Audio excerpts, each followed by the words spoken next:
most famous physical therapist on the internet.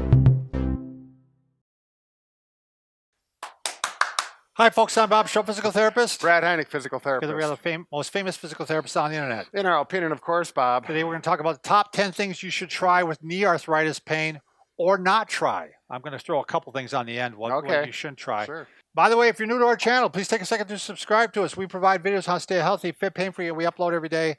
Also, you're going to want to join us on our social media channels because not only will we send positive vibes your way, we haven't done that in a while, but we also do giveaways. And right now we're giving away the Pelvic Rocker, great for abdominal strengthening. We're giving away, what, 3 of them? Yeah, she thinks so. You can go to bobandbrad.com and under the giveaway section or Facebook, Bob and Brad. And click on something. Yeah, it'll be there. You'll figure it out. Yeah. All right, this again is for my sister Karen, who is also having trouble with carpal tunnel. We just did a video for her, but she's one of my 8 sisters, and she's number 4. And she's having trouble with her knee. She had an accident when she was younger. She actually broke her femur, and they did a meniscectomy on one of the knees, and the other knee is also giving her a little trouble. It always comes back to haunt you, doesn't it, Bob? It does. It does. The old wrestling and football and all that, right? So she did wrestling and football? Yeah, she... Just she wrestled with the guys. All right. Gonna kill you. Never mind, Karen. All right. Number 1. I'm going to go over these fairly quickly. I already mentioned these two, Karen. Walking. If you're walking on your treadmill, do not put it at an incline. You want to stay on flat surfaces. You want to avoid uneven surfaces. You want to avoid hills. If things flare up, you may even want to use a walking stick or a cane until it calms down again. Because a lot of times knee arthritis flares up and then it comes back down again. And you need to be nice to it while it's flared up. Take a little weight off of it at that point. So yeah, talk to me sometime. I'll get you a booyah stick, Karen. There you go. All right, next thing is you want to make sure that the hip and the knee on that side are as strong as possible. Often what happens when you get knee pain, because you start to favor that leg, the hip also becomes weak. So I'm just going to show you some 3 simple extra strengthening exercises, easy to do. The first one is just a straight leg raise. So you can just go ahead and you're going to lift up like this, and this way you're strengthening the hip and the knee at the same time.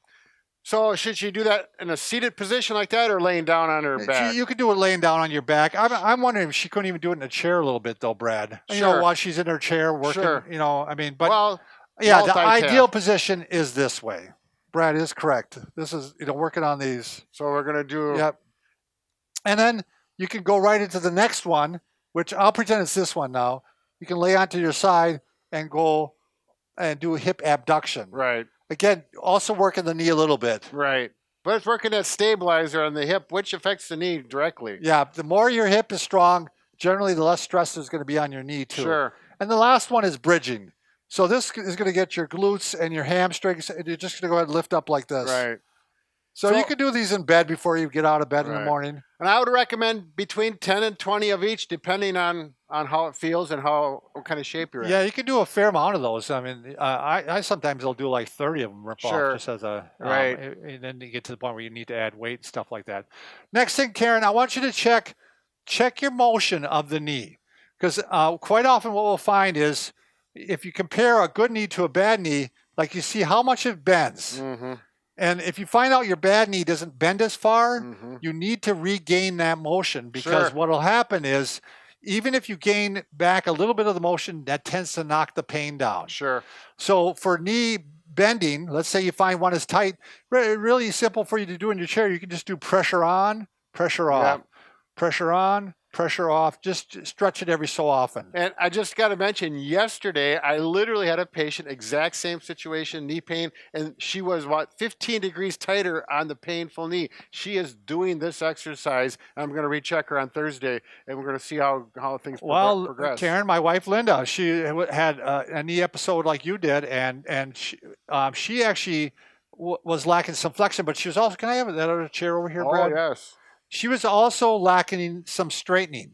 So you're going to want to also check the knees. So you check one. This one goes all the way flat. And you can compare it to the other one.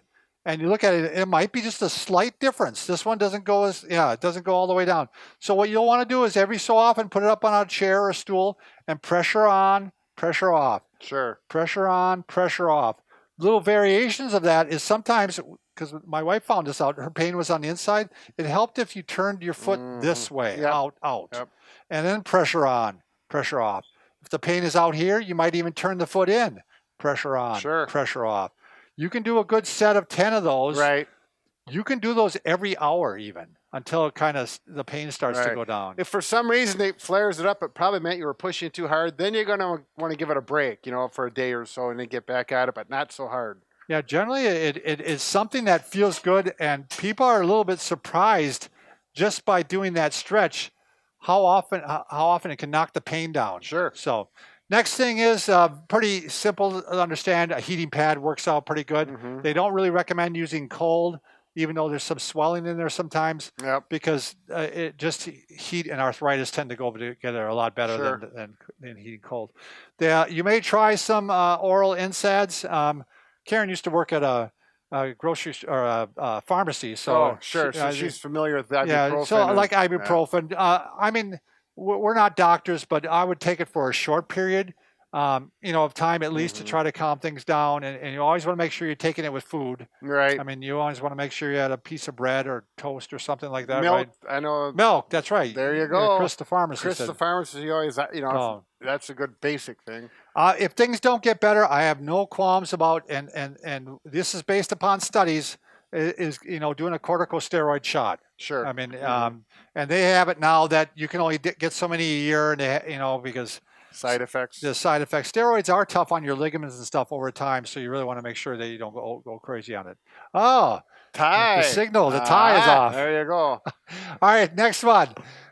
Biking, especially like, biking, or even there's the elliptical bikes. Sure. We have the ones that you can sit down and work on. It's just a great way of getting motion in the knee without putting a lot of stress on it. You want to get that synovial fluid, the lubrication, moving in there. Joints like to be moved even with arthritis if it's not real severe. Yep.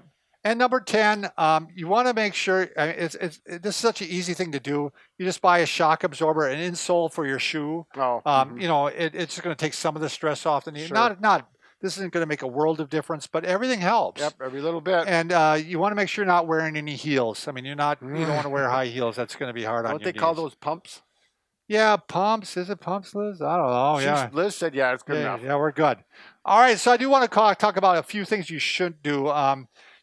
You really are not supposed to have arthroscopic surgery, believe it or not. This is the recommendation of the Royal College of Australian GPs.